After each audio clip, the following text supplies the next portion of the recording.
The borrower will have to provide an upfront guarantee fee and an annual guarantee fee on the reducing loan balance.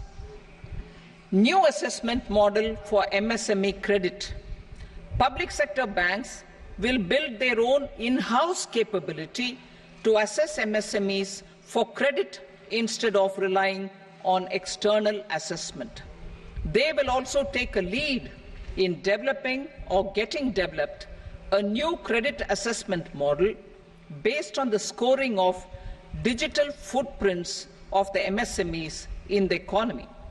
This is expected to be a significant improvement over the traditional assessment of credit eligibility based only on asset or turnover criteria.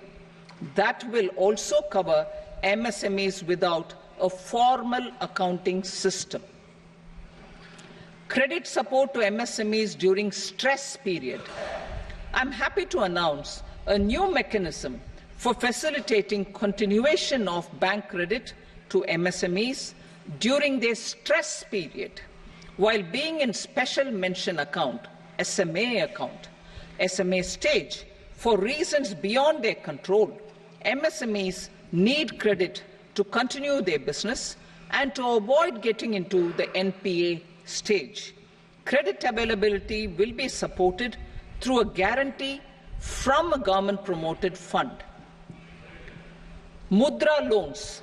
The limit of Mudra loans will be enhanced to 20 lakh from the current 10 lakh for those entrepreneurs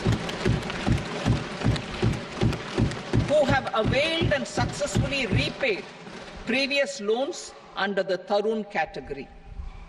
Enhanced scope for mandatory onboarding in TReDS. For facilitating MSMEs to unlock their working capital by converting their trade receivables into cash, I propose to reduce the turnover threshold of buyers for mandatory onboarding on the TReDS platform from rupees 500 crore to 250 crore rupees. This measure will bring 22 more CPSCs and 7,000 more companies onto the platform.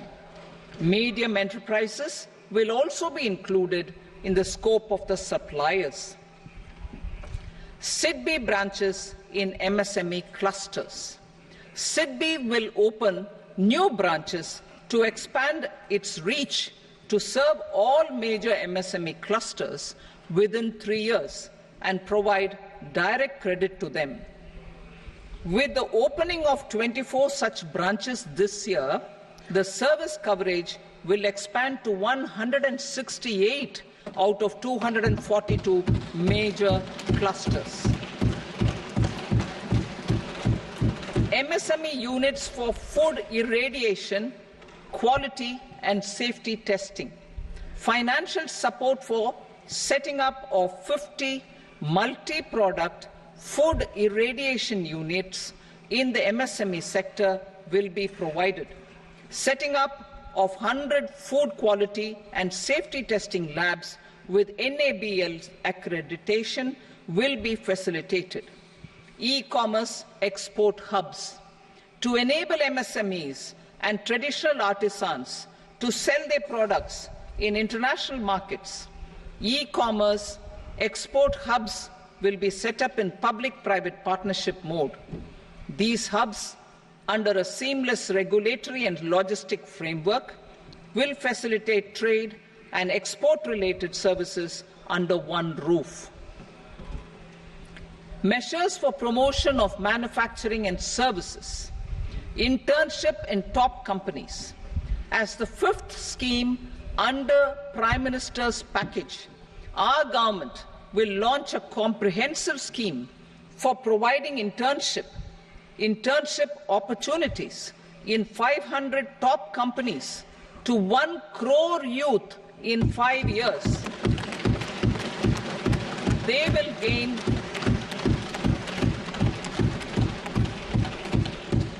will gain exposure for 12 months to real-life business environment, varied professions, and employment opportunities.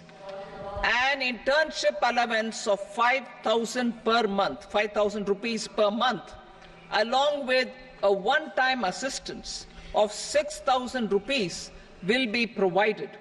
Companies will be expected to bear the training cost and 10% of their internship cost from their CSR funds. Industrial parks. Our government will facilitate development of investment-ready, plug-and-play industrial parks with complete infrastructure in or near 100 cities in partnership with the states and private sector by better using town planning schemes. 12 industrial parks under the National Industrial Corridor Development Program also will be sanctioned.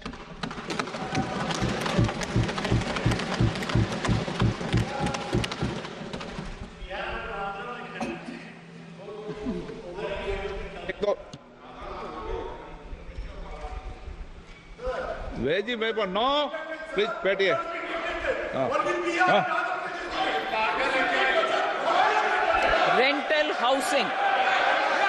Rental housing with dormitory type accommodation for industrial workers will be, just 1 minute. Rental housing, I repeat, rental housing with dormitory type accommodation for industrial workers will be facilitated in PPP mode with VGF support and commitment from anchor industries.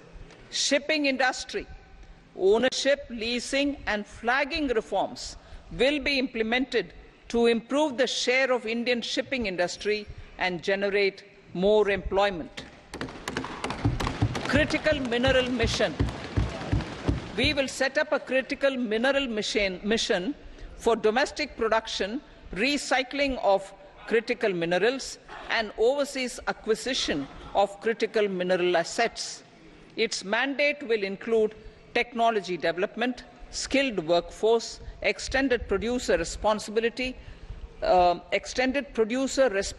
framework and a suitable financing mechanism. Offshore mining of minerals. Our government will launch the auction of the first tranche of offshore blocks for mining, building on the exploration already carried out. Digital public infrastructure applications. Turning to the services sector, I propose development of DPI applications at population scale for productivity gains, business opportunities and innovation by the private sector. These are planned in the areas of credit, e-commerce, education, health, law and justice, logistics, MSME service delivery and urban governance. Integrated technology platform for IBC ecosystem.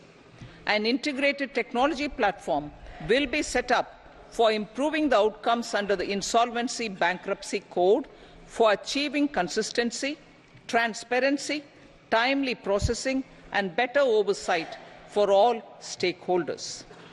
Voluntary closure of LLPs. The services of the Centre for Processing Accelerated Corporate Exit, CPACE, will be extended for voluntary closure of LLPs to reduce the closure times. National Company Law Tribunals. The IBC has resolved more than 1,000 companies, resulting in direct recovery of 3.3 lakh crore to creditors. 3.3 lakh crore rupees to creditors. In addition, 28,000 cases involving over 10 lakh crore rupees have been disposed of even prior to admission. Appropriate changes to the IBC, reforms and strengthening of the tribunal and appellate tribunals will be initiated to speed up insolvency resolution. Additional tribunals will be established. Out of those, some will be notified to decide cases exclusively under the Companies Act. Debt recovery. Steps for reforming and strengthening debt recovery tribunals will be taken. Additional tribunals will be established to speed up recovery. Priority 5. urban development, cities as growth hubs. Working with states, our government will facilitate development of cities as growth hubs. This will be achieved through economic and transit planning and orderly development of peri-urban areas utilizing town planning schemes. Creative redevelopment of cities. For creative brownfield redevelopment of existing cities with a transformative impact, our government will formulate a framework for enabling policies, market-based mechanisms, and regulation. Transit-oriented development. Transit-oriented development plans for 14 large cities with a population above 30 lakh will be formulated, along with an implementation and financing strategy. Urban housing. Under the PM Awas Yojana, Urban 2.0, housing needs of 1 crore urban poor and middle-class families will be addressed with an investment of 10 lakh crore rupees. This will include the central assistance of 2.2 lakh crore rupees in the next 5 years. A provision of interest subsidy to facilitate loans at affordable rates is also envisaged. In addition, enabling policies and regulations for efficient and transparent rental housing markets with enhanced availability will also be put in place. Water supply and sanitation.